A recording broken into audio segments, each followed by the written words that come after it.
Hoje o texto de 1 Reis 19. 1 Reis capítulo 19. Nós estamos vivendo o que nós chamamos de Setembro Amarelo, que é um mês que o mundo todo para pensar na valorização da vida. E eu quero tratar dessa matéria com você hoje à luz desse texto. 1 Reis, capítulo 19.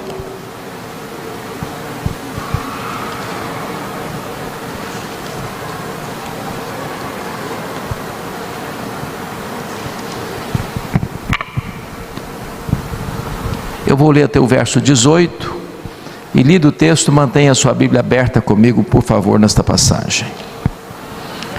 Acabe fez saber a Jezabel tudo quanto Elias havia feito e como matara todos os profetas à espada. Então Jezabel mandou um mensageiro a Elias a dizer-lhe: façam-me os deuses como lhes aprouver, se amanhã, a estas horas, não fizer eu a tua vida como fizeste a cada um deles. Temendo, pois, Elias, levantou-se para salvar sua vida, se foi, e chegou a Berseba, que pertence a Judá, e ali deixou o seu moço. Ele mesmo, porém, se foi ao deserto, caminho de um dia, e veio e se assentou debaixo de um zimbro, e pediu para si a morte, e disse: basta, toma agora, ó Senhor, a minha alma, pois não sou melhor do que meus pais. Deitou-se e dormiu debaixo do zimbro, e eis que um anjo o tocou e lhe disse: levanta-te e come. Olhou ele e viu junto à cabeceira um pão cozido sobre pedras em brasa e uma botija de água. Comeu, bebeu e tornou a dormir. Voltou segunda vez o anjo do Senhor, tocou e lhe disse: levanta-te e come, porque o caminho te será sobremodo longo. Levantou-se, pois, comeu e bebeu, e com a força daquela comida caminhou 40 dias e 40 noites até Horebe, o monte de Deus. Ali entrou numa caverna, onde passou a noite. E eis que lhe veio a palavra do Senhor e lhe disse: que fazes aqui, Elias? Ele respondeu: tenho sido zeloso pelo Senhor Deus dos exércitos, porque os filhos de Israel deixaram a tua aliança, derribaram os teus altares e mataram os teus profetas à espada, e eu fiquei só, e procuram tirar minha vida. Disse-lhe Deus: sai e põe-te neste monte perante o Senhor. Eis que passava o Senhor, e um grande e forte vento fendia os montes e despedaçava as penhas diante do Senhor, porém o Senhor não estava no vento. Depois do vento um terremoto, mas o Senhor não estava no terremoto. E depois do terremoto um fogo, mas o Senhor não estava no fogo. E depois do fogo um cicio tranquilo e suave. Ouvindo, Elias envolveu o rosto no seu manto, e saindo pôs-se à entrada da caverna. Eis que lhe veio uma voz e lhe disse: que fazes aqui, Elias? Ele respondeu: tenho sido em extremo zeloso pelo Senhor Deus de Israel, Deus dos exércitos, porque os filhos de Israel deixaram a tua aliança, derribaram os teus altares e mataram os teus profetas à espada, e eu fiquei só e procuram tirar minha vida. Disse-lhe o Senhor: vai, volta o teu caminho para o deserto de Damasco, e em chegando lá unge Azael, rei sobre a Síria. A Jeú, filho de Ninsi, ungirás rei sobre Israel. E também Eliseu, filho de Safate, de Abel-Meolá, ungirás profeta em teu lugar. Quem escapar a espada de Azael, Jeú matará. Quem escapar a espada de Jeú, Eliseu matará. Também conservei em Israel 7.000, todos os joelhos que não se dobraram a Baal, e toda a boca que o não beijou. Amém. Meus amados, eu quero tratar do seguinte tema hoje: como enfrentar vitoriosamente a depressão. A depressão é um dos problemas mais sérios e mais graves da sociedade contemporânea, no Brasil e no mundo. Cerca de 10% da população brasileira e mundial lida com o problema da depressão. Este assunto tem atingido muita gente. Talvez alguém que está aqui hoje esteja lidando com esse problema, ou tem alguém na família lidando com esse problema, ou tem algum amigo achegado que está lidando com esse problema. A depressão é tão grave e tão séria que ela é a maior causa de suicídio no mundo. E é por isso que setembro, chamado Setembro Amarelo, é uma convocação da sociedade para refletir sobre esse tema, da valorização da vida, da importância da vida, de não desistir da vida, de ter esperança diante das lutas da vida. Agora, o problema da depressão é que é um assunto mal compreendido ainda no meio cristão, inclusive. E eu vou lhes dar as razões. Primeiro, esse assunto é mal compreendido no meio evangélico por causa da visão de um pregador muito conhecido no mundo, chamado T.L. Osborne. T.L. Osborne vem de um espectro neopentecostal, e ele faz campanhas de cruzadas evangelísticas mundo afora, reunindo milhões de pessoas. E nas suas obras, ele define que depressão é demônio. E então ele diz que quando uma pessoa está depressiva, ela está debaixo de uma opressão demoníaca. A pergunta é possível que a depressão tenha como causa envolvimento com o demônio? É possível. Quem lida com a questão de pessoas oriundas do ocultismo, sabe que muitas vezes esse envolvimento traz sequelas, que pode acionar o gatilho da depressão. Mas não é verdade que toda pessoa que lida com depressão, isso tem a ver com o demônio. No outro espectro, do outro lado, existe um escritor mais conservador, que diz assim, Jay Adams: depressão é pecado. Eu acho que todo pastor já deve ter lido pelo menos uma das obras de Jay Adams, maiormente Conselheiro Capaz, ou o Manual do Conselheiro Cristão, e ele diz que depressão é pecado. E a pergunta é possível que depressão seja resultado de pecado? Sim, é possível. Por exemplo, se você ler o Salmo 32, Salmo 38, Salmo 51, Salmo de Davi, ele está vivendo um quadro depressivo. Ele alaga o seu leito com as suas lágrimas, o seu vigor tornou-se em sequidão de estio, a mão de Deus pesa sobre ele de dia e de noite. Por quê? Porque ele cometeu um pecado grave, gravíssimo. Ele adulterou com a mulher engravidou, e ele não conseguiu esconder o seu pecado, então manda matar com requinte e crueldade o marido da mulher, e depois se casa com ela, para ocultar o seu pecado. Enquanto ele calou o seu pecado, ele foi definhando por dentro. Então é possível que, em havendo um pecado não confessado, isso desencadeie um processo depressivo. Agora, a pergunta é: um crente piedoso, cheio do Espírito Santo, pode enfrentar uma depressão? E a resposta é um sonoro sim. Porque depressão é uma doença, e como tal deve ser encarado. Eu estava, pastor Jacques, pregando em Belo Horizonte certa feita, e tratava da matéria, depressão, quando uma moça, e não é comum você ver isso, quando você está pregando, alguém interromper sua fala, nem é conveniente que o faça, ela me interrompeu, no auditório, disse: é um absurdo o que o senhor está falando, como é que um crente cheio do Espírito Santo pode ter depressão?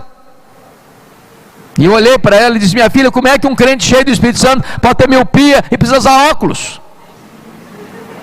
Como é que um crente cheio do Espírito Santo pode ter um problema cardíaco e precisar fazer uma ponte safena? Por que daqui para baixo é uma coisa, daqui para cima é outra? Então, muita gente, irmãos, por não entender esta questão como uma doença que precisa de tratamento medicamentoso, terapia e fé, alguns sucumbem. Porque é necessário entender que esta depressão pode ter esse componente, não quero dizer que todas são, mas pode ter um componente de doença. É importante destacar ainda que, na história da igreja, nós tivemos homens piedosos que lidaram com depressão. Na Bíblia também. Você pega, por exemplo, Moisés, ele quis morrer, pediu a morte. O Jonas queria morrer. O Jeremias também desejou a morte. O Jó, de igual modo. Paulo chega a dizer que em Éfeso desesperou-se da própria vida.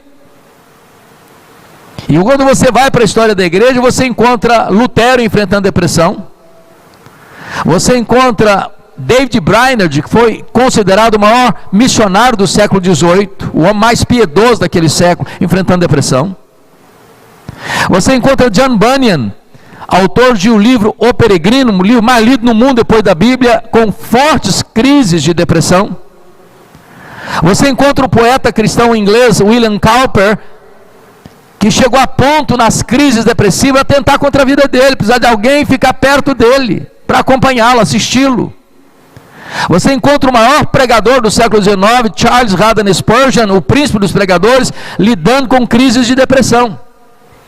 Então, é necessário entender esse assunto à luz da Bíblia, à luz da história, à luz da ciência, para nós não entrarmos por correntes, às vezes extremas, que podem levar a consequências danosas e muito perigosas.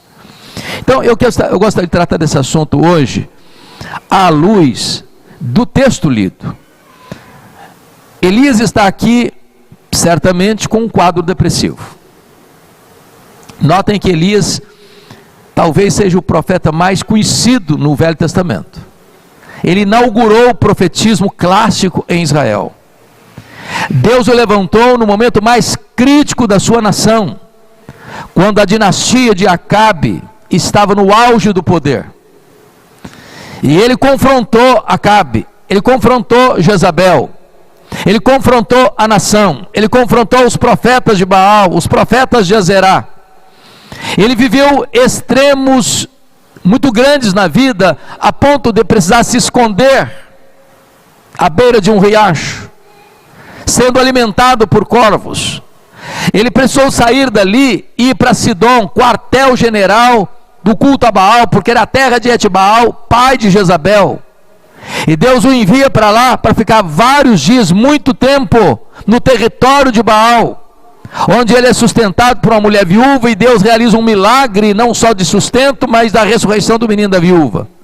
Deus o manda de volta à nação, para confrontar Acabe, para confrontar a nação, e para confrontar os profetas de Baal.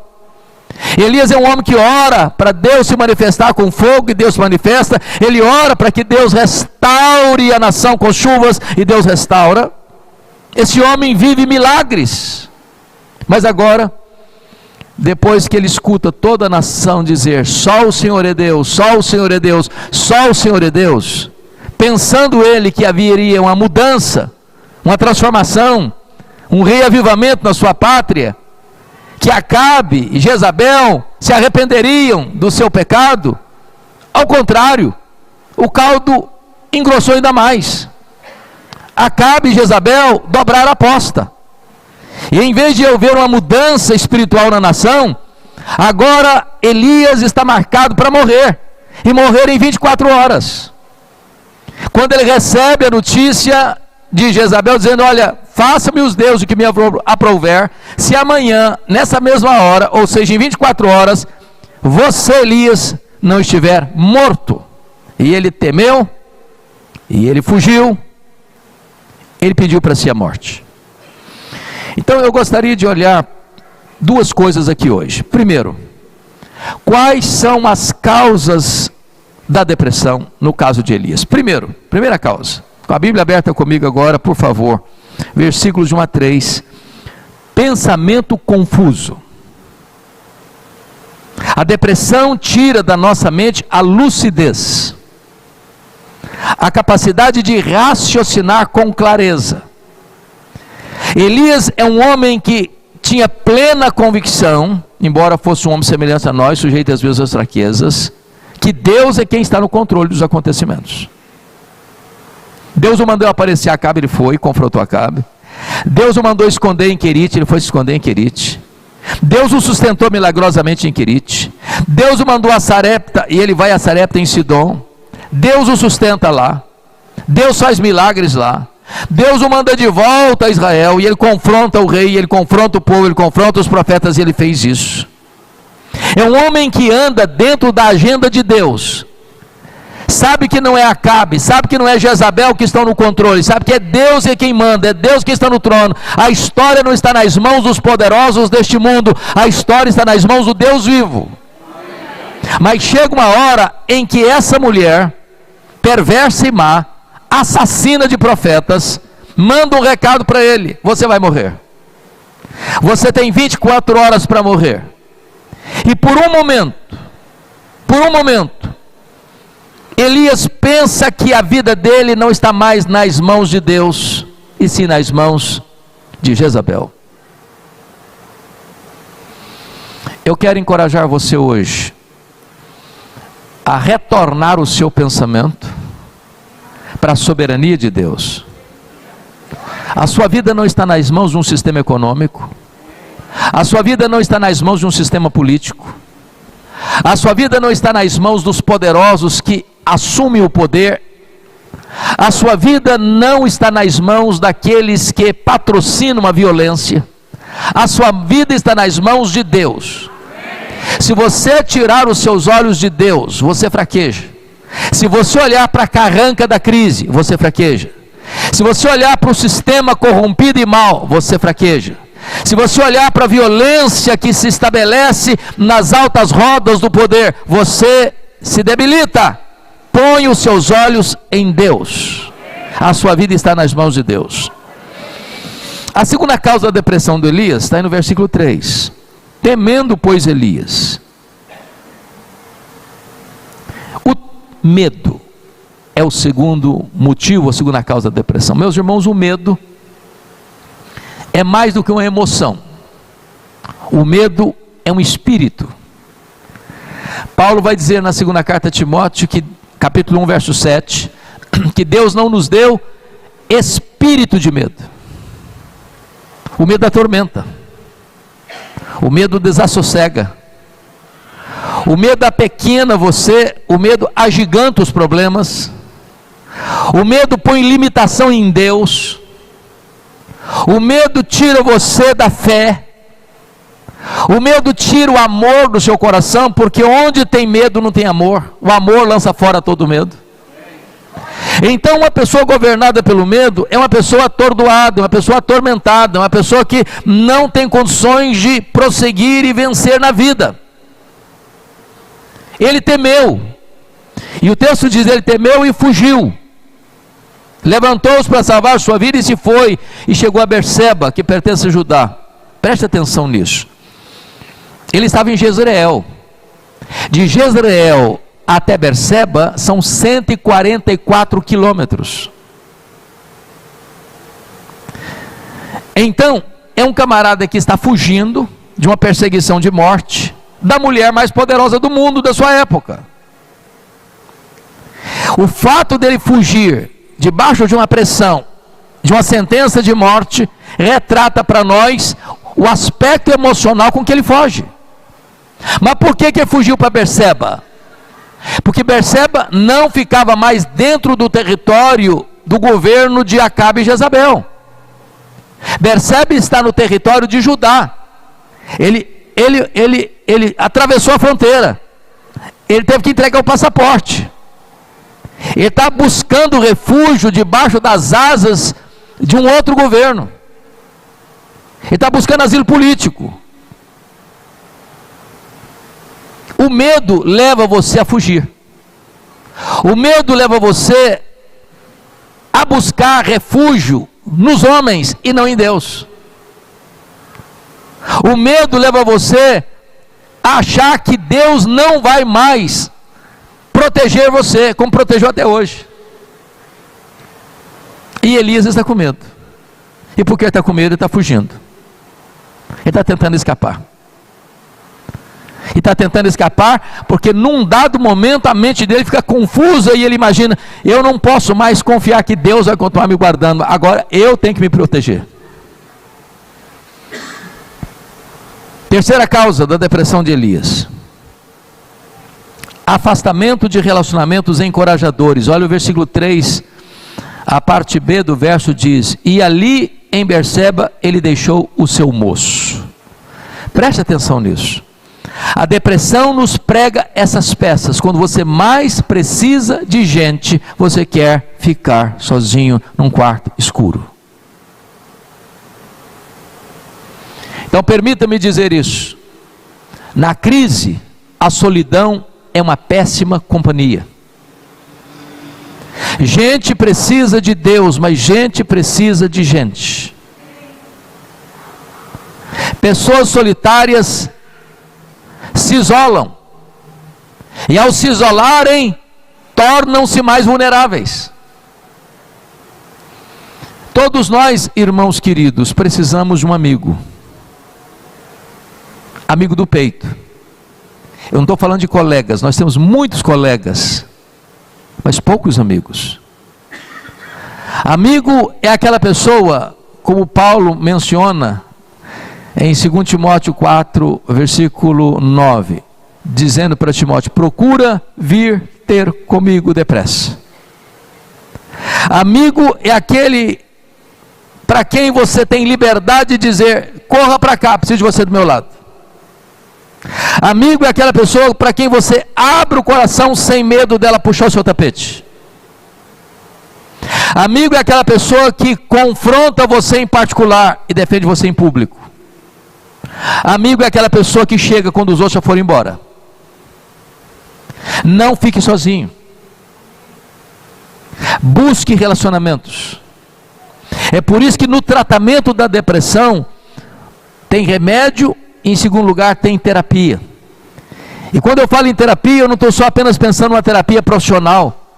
Um amigo, um irmão, um familiar, um membro da igreja, uma pessoa madura na fé, pode ser esse terapeuta da sua alma, que vai ouvir você, que vai orar por você, que vai encorajar você, que vai estar do seu lado, para dizer: ânimo, camarada, vamos levantar, vamos embora, vamos prosseguir, vamos botar o pé na estrada, não desanima não, não estarilha as armas não, não joga a toalha não, não pare não, vamos andar um pouco mais, vamos prosseguir um pouco mais.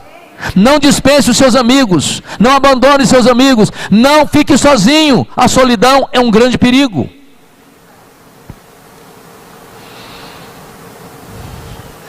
Então me permita perguntar: quem são seus amigos? Para quem você abre o coração? Com quem você reparte as suas dores? Com quem você divide as suas cargas? Quarta razão da depressão de Elias: esgotamento físico e emocional.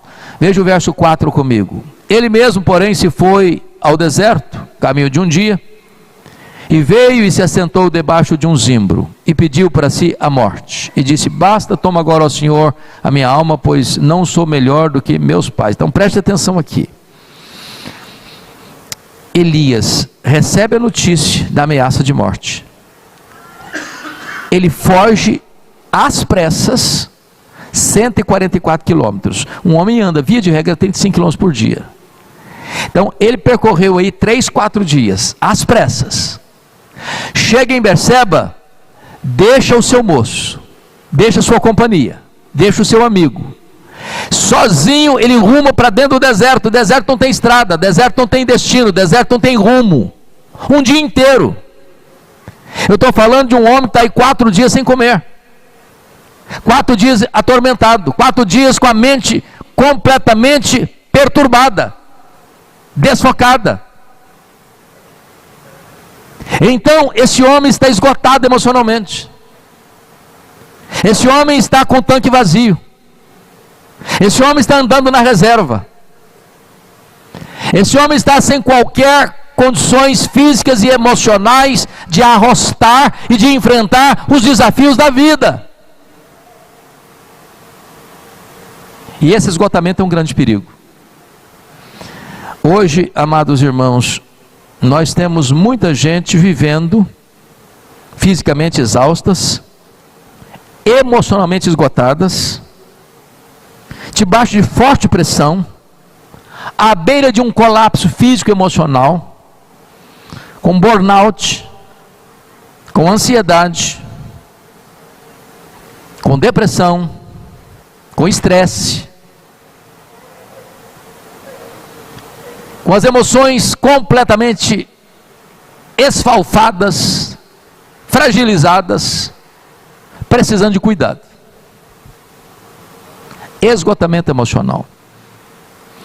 Alguém já disse que ansiedade é excesso de futuro, estresse é excesso de presente, e depressão é excesso de passado. Eu não sei se você lida com alguns desses problemas, mas é hora de você enfrentá-los e resolvê-los. Mas vamos ao a quinta causa da depressão de Elias, está aí no versículo 4 ainda, é o desejo de morrer. Versículo 4 diz que ele deita, ele chega debaixo do zimbro, ele está já percorrendo 144 quilômetros, mas um dia inteiro no deserto, sozinho, esgotado, e pediu para si a morte, e disse: basta, toma agora, ó Senhor, a minha alma. Preste atenção aqui. O instinto da preservação da vida é um dom de Deus. Já percebeu isso? É o natural.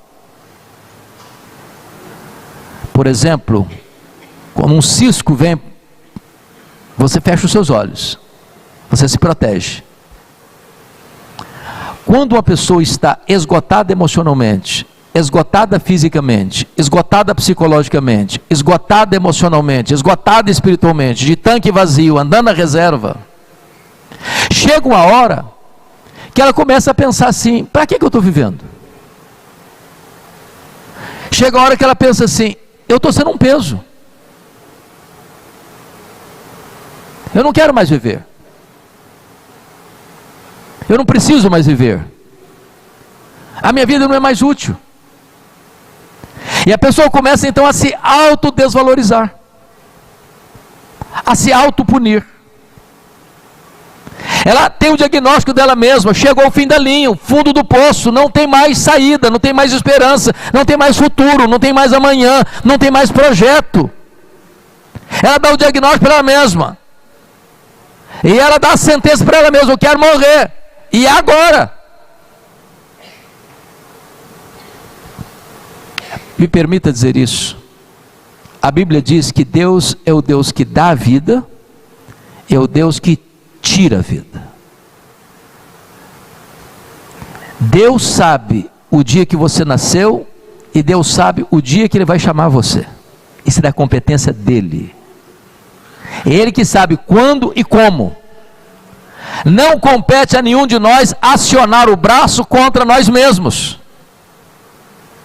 Então celebre a vida, ame a vida, valorize a vida, viva a vida. Jesus Cristo veio para que você tenha vida, e vida em abundância. Então não adote a cultura da morte, então não flerte com a morte, então não brinque com isso, porque o suicídio, irmãos, é um engodo, é um engano, é uma farsa. Ele diz para as pessoas assim: o único alívio que você vai ter é se você tirar a sua vida. Isso é um engano, é uma mentira, porque a morte não é o fim. A morte não é o fim. Você não é apenas matéria, você é alma vivente. Pode ser o começo de um tormento sem consolo. Então nunca pense que a morte vai ser a solução para o seu problema. Não é. A solução para o seu problema é Jesus. É Ele que é a solução, é Ele que tem a resposta, é Ele que alivia o fardo, é Ele quem cura a doença, é Ele quem restaura a alma, é Ele quem traz novidade de vida para você, é Ele quem pode fazer o milagre da sua vida ter sabor outra vez.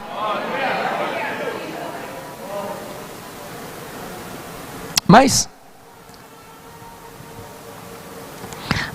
a sexta e última causa da depressão é a autopiedade. Versículo 4b, ele diz assim para Deus: pediu para si a morte e disse: basta, toma agora, ó Senhor, a minha alma, pois não sou melhor do que meus pais. Bom, quando ele disse basta, ele está dando a sentença. E a pergunta é: quem disse para ele que ele era melhor que os seus pais? De onde ele tirou essa informação? Quem disse isso para ele? Por que ele acreditou nisso? A autopiedade vai nos enganar. A autopiedade vai mentir para nós. A autopiedade vai imaginar que nós somos o centro do universo, e nós não somos o centro do universo.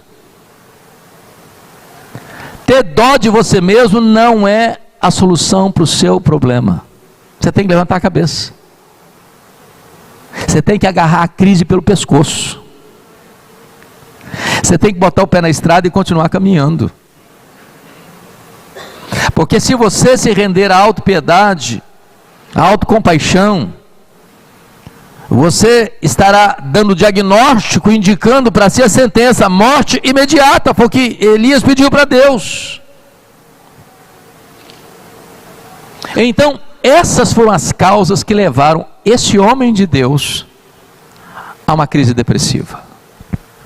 Elias era um homem de oração e viu milagres, mas a Bíblia diz que ele era um homem semelhante a nós, sujeito às mesmas fraquezas e limitações humanas. A grande pergunta agora é: como é que você vai encontrar a cura para a depressão? Vamos encontrar no texto a cura. Vimos as causas da depressão, vamos encontrar agora as causas da cura. E a primeira causa que o texto nos mostra está aí no versículo 5, confira comigo. Deitou-se e dormiu debaixo do zimbro, eis que um anjo tocou e lhe disse: levanta-te e come. Preste atenção, ele não deitou numa cama confortável, não era um colchão macio, não era um travesseiro de pena de ganso, não eram lençóis de fios egípcios, não era um travesseiro com a fronha de linho finíssimo. Esse homem está cansado, esse homem está com fome, esse homem está exausto, esse homem está perturbado, e ele deita, e apesar de toda a crise, ele passa por uma madorna, e vem o primeiro ponto da cura, é um toque sobrenatural. Está escrito nesse momento, que um anjo o tocou e lhe disse: levanta-te e come. Eu vejo nisso aqui, pastor Jacques, um mimo da graça. Quando você começa a desvalorizar você mesmo, quando você pensa que a sua vida não tem mais valor para ninguém, quando você dá a sentença para você mesmo: eu quero morrer, quando você se compara com os outros, não, eu não sou melhor que ninguém, então eu quero é morrer mesmo. Deus reverte isso, escalando do céu um anjo, para descer à terra, para ir lá no deserto, e tocar aquele homem,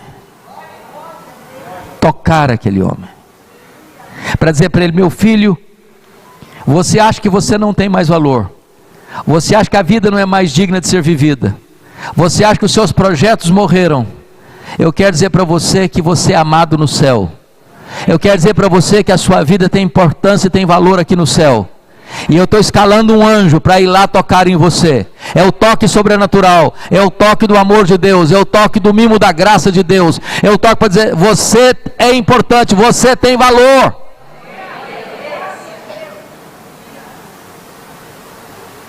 Nunca permita que passe pela sua mente por um segundo sequer que você não tem valor. Você tem todo o valor do mundo, porque embora pecadores que somos, a Bíblia diz que Deus amou você com amor eterno, e Jesus morreu por você, sendo você ainda pecador. Então você tem todo o valor do mundo para Deus.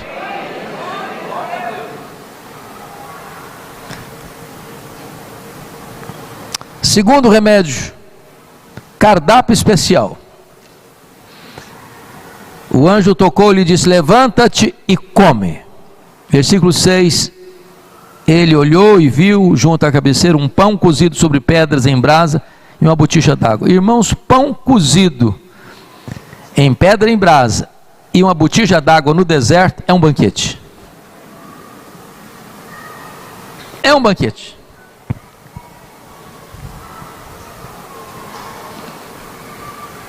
E preste atenção aqui. O anjo poderia ter se aproximado dele e disse: seu covarde, levanta, cara!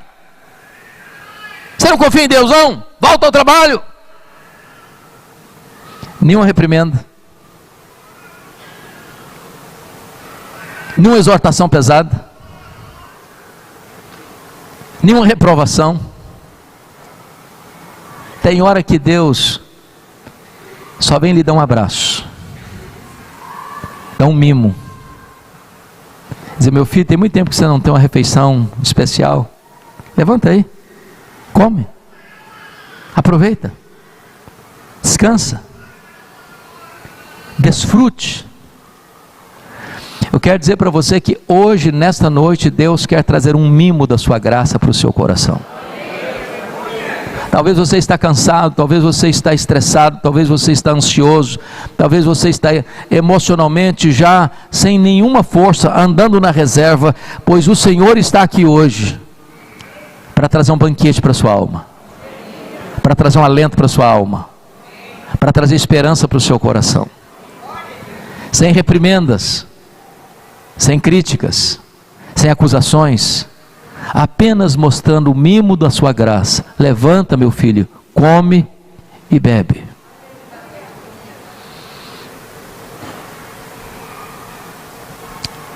Terceira causa da cura da depressão de Elias: sonoterapia. Olha o versículo 6. Olhou ele e viu junto à cabeceira um pão cozido sobre pedras em brasas e uma botija d'água. Comeu, bebeu e tornou a dormir. O cara está precisando dormir mesmo.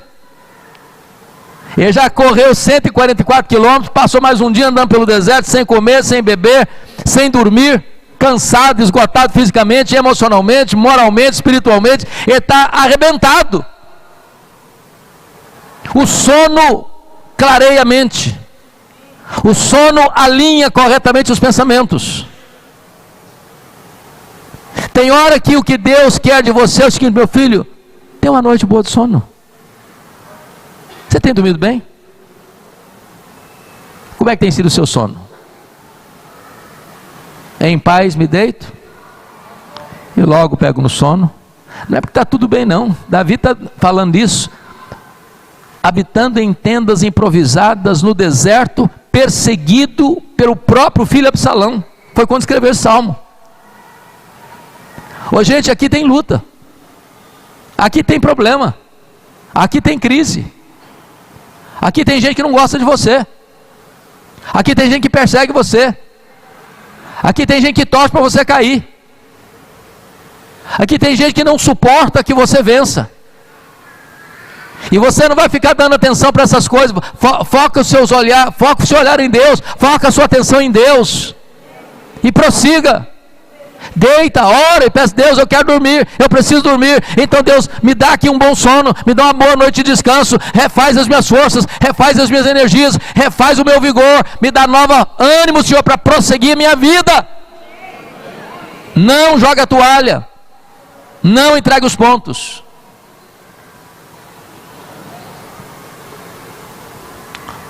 Talvez hoje uma das grandes crises da nossa sociedade é que as pessoas estão dormindo pouco, dormindo mal, ou às vezes sonos conduzidos por remédios. E eu não estou entrando de forma nenhuma no aspecto de que tem hora que é preciso buscar tratamento mesmo, profissional. Mas eu gostaria que você hoje parasse e pensasse o seguinte: quando você cuida do seu corpo, você está cuidando do templo do Espírito Santo de Deus. Tira um tempo para o seu descanso. Como dizia Charles Chaplin: homens sois, não máquinas. Cuide de você mesmo. Cuide da sua saúde. Cuide do seu descanso. O Senhor Deus deu a Elias, numa hora de crise emocional, um toque de graça, um cardápio especial e uma noite especial de sono. Mas agora vejamos o quarto remédio que Deus deu para ele, para curar a ansiedade, para curar a depressão: desabafo. Olha o verso 9 e 10 comigo. Elias, antes disso, por favor, me permita só dizer outra coisa aqui. Versículo 7. Voltou segunda vez o anjo do Senhor, tocou-lhe e lhe disse: levanta-te, come, porque o caminho te será sobremodo longo. Levantou-se, pois comeu e bebeu, e com a força daquela comida caminhou 40 dias e 40 noites até Horebe, o monte de Deus. Bom, esse pão do anjo aqui é um pão especial. Hoje, pastor Jacques e eu saímos para almoçar. Uma refeição maravilhosa. Mas amanhã, ele e eu vamos querer almoçar de novo. Você pode comer uma feijoada, você pode comer um churrasco, você pode comer uma lasanha.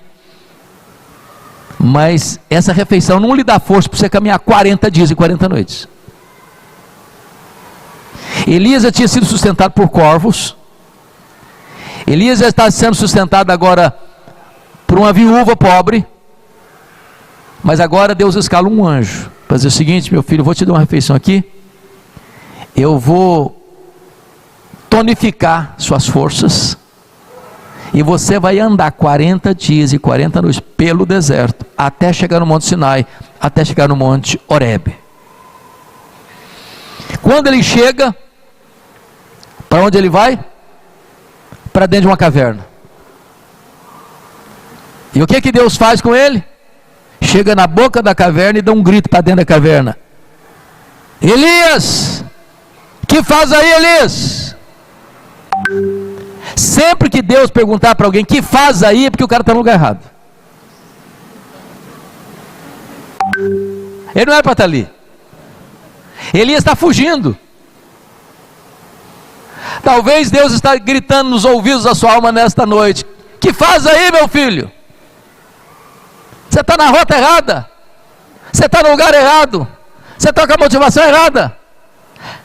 Mas o que é que Deus está deixando a oportunidade para Elias aqui? Meu filho, eu estou lhe dando uma chance de desabafar. Ô irmãos, se existe um problema que o ser humano tem, é de acumulando fuligem na alma, intoxicando o coração com informações. Aliás, eu não sei quanto a vocês, não está dando nem para assistir mais os noticiários.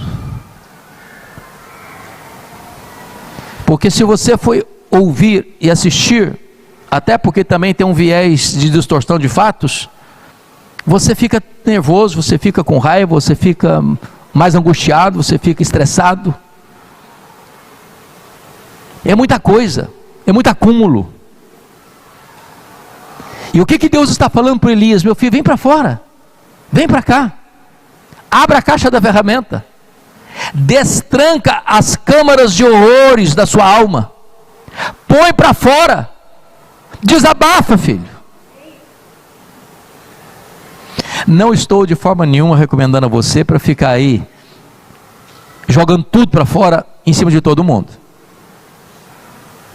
O que eu estou lhe dizendo é que você tem que ter cuidado para não ficar acumulando coisas tóxicas no seu coração. Vocês lembram de Jacó? Jacó passou 20 anos em Padã Arã. O Labão manipulou Jacó o quanto pôde. E quanto mais o Labão manipulava o Jacó, mais Deus abençoava o Jacó. E esse é o fugido do sogro, dos cunhados, para voltar para sua terra. E o Labão vai atrás dele para trazer de volta. Não foi um anjo de Deus que enfrentou o Labão no caminho e Jacó teria voltado como escravo. Mas chega uma hora que o Jacó desabafa. 20 anos sem abrir a boca, 20 anos sem reclamar, 20 anos sem desabafar. Ele expôs tudo. Está lá no capítulo 31 de Gênesis. Então, não fique juntando coisas, mais coisas, mais coisas no seu coração. Deus está lhe dando uma chance, não de ficar brigando com ninguém. Entra no seu quarto, na sua caverna, e desabafa. Fala com Deus, expõe para Deus. Essa é uma forma que Deus usou para trazer cura para esse homem. E veja bem quando Deus disse: o que faz aqui, Elias? A resposta dele, irmãos, é uma resposta parcial, confusa, tendenciosa. O que ele respondeu para Deus? Veja aí o que ele respondeu para Deus. Versículo 10: tenho sido zeloso pelo Senhor Deus dos exércitos. É verdade, porque os filhos de Israel deixaram a tua aliança, derribaram os teus altares e mataram os teus profetas à espada. Bom, não é isso, isso não é verdade dos fatos. Quem está matando os profetas à espada não são os filhos de Israel, é Jezabel. Ele está culpando o seu próprio povo de ser assassino. Agora, olha mais: e mataram os teus profetas à espada, e eu fiquei só e procuram tirar minha vida. Não, não, são os filhos de Israel que querem tirar a vida dele, não. Ele está botando culpa em muita gente, quando na verdade quem quer tirar a vida dele é Jezabel. E eles dizem: eu fiquei só. Não, também você não ficou só não, meu filho. Você pensa que você é o único fiel nessa nação? Não, não, tem 7.000 ainda. Ou seja, às vezes, irmãos, a nossa cabeça está confusa, as informações estão embrulhadas, soltas, desconexas na nossa cabeça, e Deus está dando a chance para ele de quê? De abrir o coração e desabafar. Mas, quinto lugar, quinto remédio para a cura: confronto amável. Deus manda: vem cá, vem aqui para o lado de fora da caverna, vem cá, e eu vou aparecer para você. E aí veio um grande vento, despedaçando as pedras, quebrando tudo, e Deus não estava no vento. Aí veio um terremoto avassalador, Deus não estava no terremoto. Havia um fogo crepitante, e Deus não está no fogo. Aí vem um vento suave, manso, um cicio, e Deus está no vento suave. O que é que Deus está ensinando Elias? Elias está acostumado com coisas grandes. Ele está acostumado a chegar diante de Acabe e dizer: Acabe, segundo a minha palavra, não vai chover e não vai cair orvalho 3 anos e meio nessa terra, e não chove nem cai orvalho. Ele está acostumado a Deus falar: você vai para Querite e você vai ficar lá, e ele recebe garçons voadores trazendo pão e carne para ele. Ele está acostumado a ir para a Sarepta, e chega lá, a mulher que vai sustentar está morrendo de fome, e Deus multiplica a farinha e o óleo na botija daquela mulher, e Deus ressuscita o filho da menina, daquela mulher. Ele está acostumado a voltar para Israel e pedir fogo, e Deus manda fogo do céu. Ele está pedindo chuva, e Deus manda chuva. Ele está acostumado com coisas estrondosas. Agora Deus está dizendo para ele: meu filho, eu me manifesto no vento, no terremoto, no fogo, mas eu sou o Deus que age também no silêncio. Às vezes você não está vendo. Eu ajo lá no silêncio do seu quarto, eu ajo lá na rotina da sua casa, eu ajo lá na sua empresa. Quando você não está vendo nada aparentemente grande acontecendo, eu estou lá. Deus está presente com você, mesmo quando você não vê, mesmo quando você não sente, mesmo quando você não percebe, Ele está presente. Todo dia que você acorda, meu irmão, é uma graça de Deus, é um milagre de Deus. Deus levantou você. Tem muita gente que não levanta. Você está enxergando, tem muita gente que não enxerga. Você está ouvindo, tem muita gente que não ouve. Você está andando, tem muita gente que não anda. Você tem braços, tem muita gente que não tem. Você está aqui, quando tanta gente não pode estar aqui. Valorize as coisas pequenas de Deus. Ele está presente nas coisas pequenas, não só nas coisas grandes. Mas em último lugar, Em último lugar, sexto remédio para a cura da depressão do Elias: Deus realinha o seu foco. E eu quero olhar em 3 perspectivas. Primeiro, Deus realinha o foco do passado, porque ele diz: eu fiquei só, sou o único, não tem mais ninguém crente. Tem gente que pensa assim: só eu sou crente, só minha igreja é certa, só minha denominação é bíblica, só eu prego o verdadeiro evangelho, só eu sirvo a Jesus. Que bobagem, que bobagem. Deus tem mais gente. Deus tem gente que você nunca viu, que está andando com Deus. Deus tem gente que não é da sua congregação, não é da sua denominação, e que ama Jesus. Então Deus está corrigindo a teologia de Elias com relação ao passado. Deus tem os seus, e a Bíblia diz lá em 2 Timóteo, só Deus conhece os que lhe pertencem. Segundo lugar, Deus corrige o foco do presente, quando Elias diz assim: eu quero morrer. Foi o que ele pediu para Deus. Ele já tinha pedido para Deus mandar fogo, e Deus mandou fogo. Ele já tinha pedido para Deus mandar chuva, e Deus mandou chuva. Agora está pedindo para Deus: eu quero morrer. Basta, toma agora, ó Senhor, a minha alma. E eu acho muito curioso, porque a Bíblia diz lá em Romanos 8:26 que nós não sabemos orar como convém. Ele está querendo morrer. E qual era o plano de Deus para ele? Ele não experimentaria a morte. Ele seria levado para o céu sem passar pela morte. Deus é tão bom com você e comigo, e com Elias, que Ele não atende todos os nossos pedidos. Nós batemos o carimbo: basta, daqui para frente não dá mais. E Deus diz: meu filho, você só está começando. Nem morrer você vai, cara. Eu vou te levar para o céu sem você passar pela morte. Deus pode fazer hoje na sua vida o que você nunca imaginou que Deus pudesse fazer. Então não apresse as coisas, não. Não dê o seu diagnóstico e não dê a sua sentença para você mesmo, não. Você quer morrer? O plano de Deus pode ser outro. Então Deus corrige o foco do presente. Mas em terceiro lugar, Deus corrigiu o foco do futuro. Elias está olhando para o passado, dizendo: só eu fiquei. Elias está olhando para o presente, dizendo: eu quero morrer. Elias está olhando para o futuro e dizendo para Deus assim: Deus, acabou o meu ministério. Acabou. Sou um homem sentenciado de morte. E Deus diz: não, meu filho, não acabou.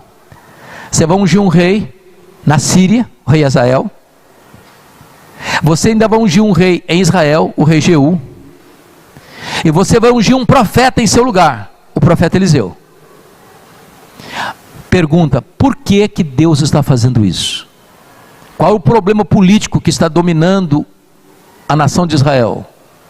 O problema político é que tem uma dinastia perversa, maligna, começando com Onri, o pai de Acabe, continuando com Acabe, que vai se casar com a filha de Et-Baal de Sidom, adoradora de Baal, e importa para Israel o culto a Baal, e impõe o culto a Baal à força da espada e da baioneta, persegue e mata os profetas de Deus. Elias está sentenciado de morte, e Elias está pensando o seguinte: meu Deus, eu preguei, eu vi milagres, e a nação não se arrependeu, o mal vai continuar prevalecendo, o mal vai continuar no trono, a violência vai continuar dominando a nossa nação, não tem jeito, Deus. O que Deus está falando? Você vai levantar 3 homens, Azael, Jeú e Eliseu. Quem escapar da espada do Azael, vai enfrentar a espada do Jeú.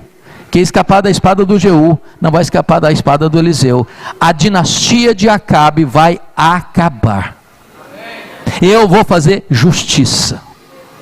Você pensa que a nação está fora de controle, que o mal está prevalecendo, que os violentos estão dominando, que a iniquidade está no trono. Pois eu vou pôr um ponto final neste império da maldade, e eu vou restabelecer a justiça.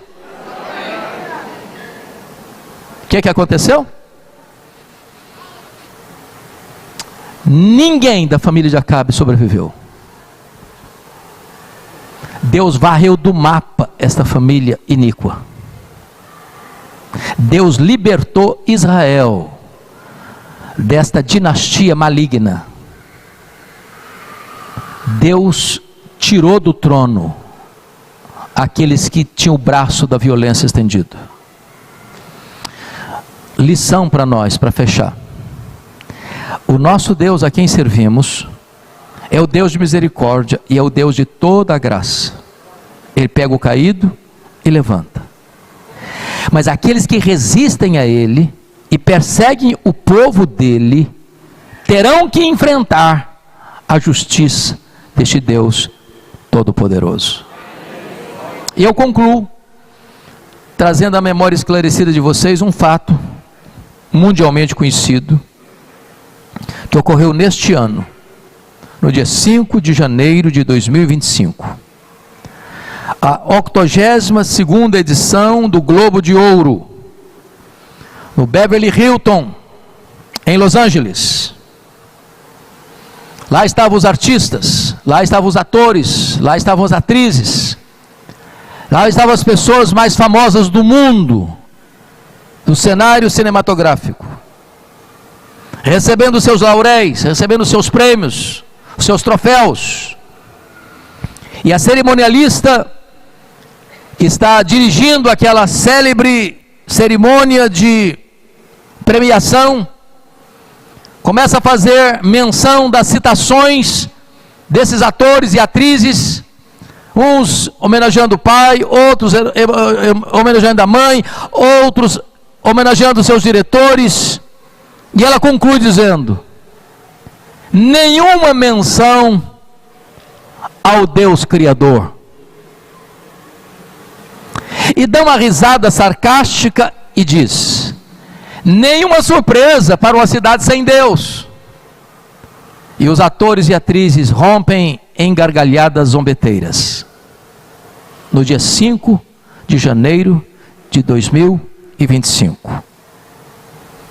No dia 7 de janeiro de 2025, 2 dias depois, um terrível e devastador incêndio atingiu a cidade de Los Angeles e transformou em cinzas dezenas de mansões multimilionárias da maioria daqueles atores e atrizes que estavam naquela cerimônia, dizendo: nenhuma surpresa para uma cidade sem Deus. De Deus não se zomba, porque o que o homem semear, isso lhe ceifará. O Deus a quem servimos é o Deus que pega o pobre e necessitado do monturo e o faz assentar-se entre príncipes. Mas ai daquele que zombar dele, escarnecer dele, enfrentar a ele com zombaria, porque ele pode se levantar, como se levantou contra a família de Acabe, se levantar contra todo aquele que escarnecer do seu poderoso nome. Esse Deus precisa ser amado, esse Deus precisa ser temido. Este é o Deus a quem servimos